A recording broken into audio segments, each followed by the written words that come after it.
Hi, എല്ലാവർക്കും പുതിയൊരു വീഡിയോയിലേക്ക് സ്വാഗതം. ഇന്നത്തെ വീഡിയോയിൽ കാണിക്കുന്നത് സോളാർ ഫെൻസിങ് സിസ്റ്റം ആണ്. ഇതിപ്പോൾ ഫെൻസിങ്ങിൻ്റെ രണ്ടാമത്തെ വീഡിയോ കേട്ടോ. ഈ സ്ഥലത്താണ് നമ്മൾ ഇന്ന് സോളാർ ഫെൻസിങ് ചെയ്യുന്നത്. ഇതുണ്ട്, ഓൾറെഡി നമ്മൾ കമ്പിയൊക്കെ കെട്ടിക്കഴിഞ്ഞു. ഇതാണ് സോളാർ ഫെൻസിങ്ങിൻ്റെ യൂണിറ്റ്. ഇതിൽ ബാറ്ററി, ഫെൻസിങ് മെഷീൻ, അതുപോലെ പാനൽ തുടങ്ങിയ കാര്യങ്ങളാണ് ഈ ഒറ്റ യൂണിറ്റിൽ വരുന്നത്. ഇതൊരു സ്റ്റാൻഡ് ആണ്. ഇത് വാഴത്തോട്ടം കേട്ടോ സ്ഥലം. വാഴത്തോട്ടം, വാഴ ഉണ്ട്. അപ്പോൾ വാഴയൊക്കെ പന്നി വന്നിട്ട് ഒക്കെ തട്ടി നിരത്തായിരുന്നു. ഈ ബോക്സിൻ്റെ ഉള്ളിലാണ് നമുക്ക് ബാറ്ററിയും ഈ ഫെൻസിങ് മെഷീനും വരുന്നത്. പിന്നീട് ബാറ്ററി, ഫ്രണ്ടിലിരിക്കുന്നതാണ് ഫെൻസിങ് മെഷീൻ. ഇത് ചാർജ് ചെയ്യണത് സോളാർ പാനൽ വെച്ചിട്ടാണ് നമ്മൾ ചാർജ് ചെയ്യണത്. സെപ്പറേറ്റ് KCBയുടെ പവറൊന്നും എടുത്തിട്ടില്ല. ഇതാണ് ഇതിൻ്റെ പാനൽ വെച്ചിരിക്കുന്നത്. അപ്പോൾ അതാണ് ലൈന്. ഈ മെഷീൻ നേരെ ലൈനിലേക്ക് പോവും. ഇത് 3 ലൈനാണ് ഇട്ടിരിക്കുന്നത്. 3 കേബിളാണ് കമ്പികളാണ് ഇട്ടിരിക്കുന്നത്.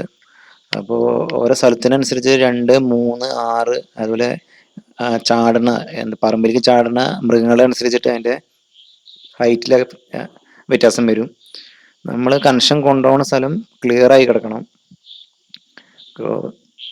എന്ന് വെച്ചാൽ സൈഡിൽ നിന്ന് പുല്ലൊക്കെ ചെത്തി കമ്പി എവിടെയും ടച്ച് ചെയ്യാത്ത രീതിയിൽ വേണം ഫെൻസിങ്ങിൻ്റെ കൊണ്ടുപോകാൻ.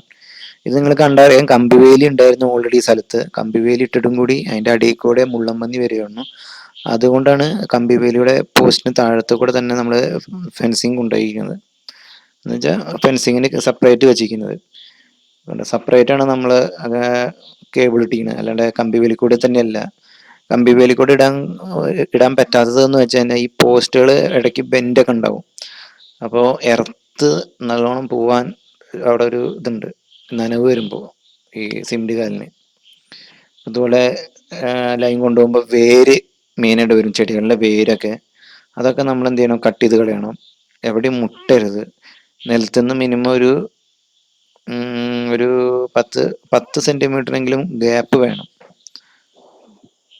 ഈ ലൈൻ കൊണ്ട് 10 സെൻറ്റിമീറ്റർ വേണം. അല്ലെങ്കിൽ ഇത് ഒരു 5 സെൻറ്റിമീറ്റർ 6 സെൻറ്റിമീറ്റർ എങ്കിലും മിനിമം വേണം. അല്ലെങ്കിൽ ഇത് എർത്തായി പോകും. കാരണം ഹൈ പവർ വരുന്ന കാരണം നമ്മൾ ഇതിൽ മുട്ടിയില്ലെങ്കിൽ പോലും ചെറിയൊരു വ്യത്യാസം കൂടെ സ്പാർക്കായി പോകും. വേരൊക്കെ കട്ട് ചെയ്ത് കളഞ്ഞു.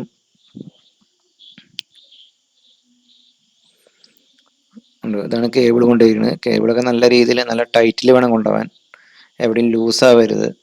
ഇനി ഇതിൽ എവിടെയെങ്കിലും മുട്ടിക്കഴിഞ്ഞാൽ എന്ന് വെച്ചാൽ എവിടെയെങ്കിലും എർത്തായി പോകുമ്പോൾ നമുക്കത് സൗണ്ട് കൂടെ അറിയാം. ഞങ്ങൾ ഇപ്പം കാണിച്ചു തരാം. ടെസ്റ്റ് ചെയ്യുമ്പോൾ എവിടെയെങ്കിലും മുട്ടിയിട്ടുണ്ടോ, എങ്ങനെയാണ് എർത്തായി പോകണമെന്നൊക്കെ നമുക്കറിയാം. ഒരു ടട്ടേ പറഞ്ഞ സൗണ്ട് കേൾക്കും. അപ്പോൾ നമുക്ക് മനസ്സിലാക്കാം അത് എർത്തായി പോകുന്നുണ്ടെന്ന്. എവിടെ എർത്തായി പോരാ, എർത്താകുമ്പോൾ പവർ ഷോർട്ടേജ് വരും. ഇപ്പം നോക്കിയാൽ കാണാം, ഇപ്പോൾ ഒരു സൗണ്ട് കേൾക്കണ കാണാം, പൊട്ടൽ കണ്ടോ.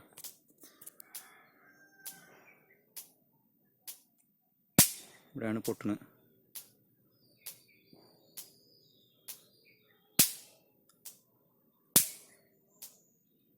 ക്യാമറയിൽ എത്രത്തോളം കിട്ടുന്നുണ്ടെന്ന് അറിയില്ല. ഉണ്ട്, സ്പാർക്ക് ആവണുണ്ട്.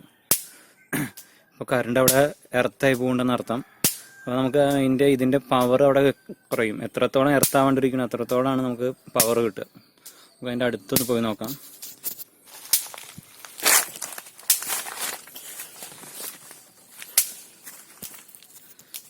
ഉണ്ട്, അവിടെ നോക്കി കാണാൻ ചെടികളാണ്. ആ ചെടികൾ മുട്ടിയിട്ട് കണ്ടു. പിന്നെ ഉറുമ്പ് എന്തൊക്കെ വരുന്നുണ്ട് കണ്ടു.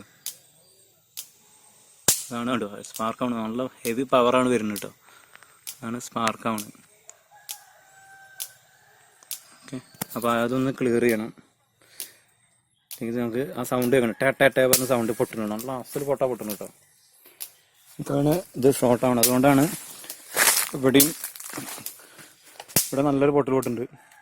രാത്രി ആകുമ്പോൾ നല്ല സ്പാർക്ക് വരും കേട്ടോ. തീ പറഞ്ഞിട്ട് തീയല്ല, നല്ല സ്പാർക്ക് അടിക്കുക. അതുപോലെ ഇവിടെ എവിടെയോ ഉണ്ട് പുല്ല്. നോക്കി നമുക്ക് സൂക്ഷിച്ച് നോക്കിയാൽ ഒരു ചെറിയൊരു പുല്ലാണ്. ആ പുല്ല് അടിച്ചിട്ട് എർത്തായി പോകുന്നുണ്ട് ഇവിടെ. ഓക്കെ, ഇപ്പോൾ കഴിയുന്നതും എർത്താവാണ്ട് നോക്കണം. ഇതൊക്കെ എർത്തായി കഴിഞ്ഞാൽ ഇവിടെ എർത്താവുണ്ട്. അത് ശരിയാക്കണം.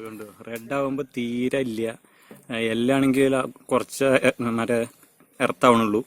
ഗ്രീൻ ആണെങ്കിൽ കുഴപ്പങ്ങളൊന്നുമില്ല. അപ്പോൾ ഞാൻ ഇപ്പോൾ ഓണാക്കി കൊടുക്കുകയാണ്. ഇപ്പോഴും ഓക്കെ, ഗ്രീൻ ബ്ലിങ്കിയുണ്ട്. ഓക്കെ, എന്നാലും ഇപ്പോൾ എപ്പോഴും എർത്താവുണ്ട് ഉണ്ട്. ഇപ്പോൾ പച്ച കത്തുണ്ട്, എന്നാലും ഒരു ആ പൊട്ടൽ കേൾക്കുന്ന സമയത്ത് പച്ച കത്തില്ല. ഉണ്ട്, ഇതിൻ്റെ പവറാണ്. ഇതാണ് ഇതിൻ്റെ റേഞ്ച് നോക്കണം, എത്രത്തോളം എർത്തായി പോകുന്നുണ്ടെന്ന് അപ്പോൾ അറിയാം നമുക്ക്.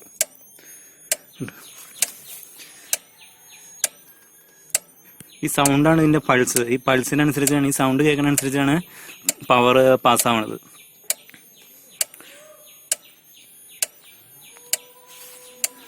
ഓക്കെ,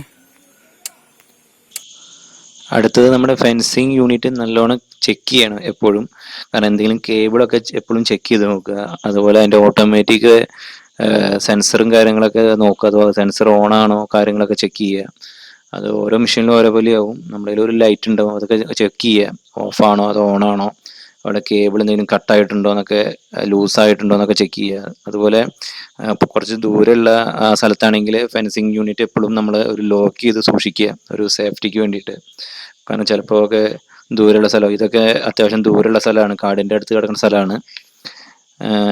പിന്നെ അതുപോലെ പാനലിലേക്ക് എന്തെങ്കിലും നിഴലുണ്ടോ എന്നൊക്കെ നോക്കുക.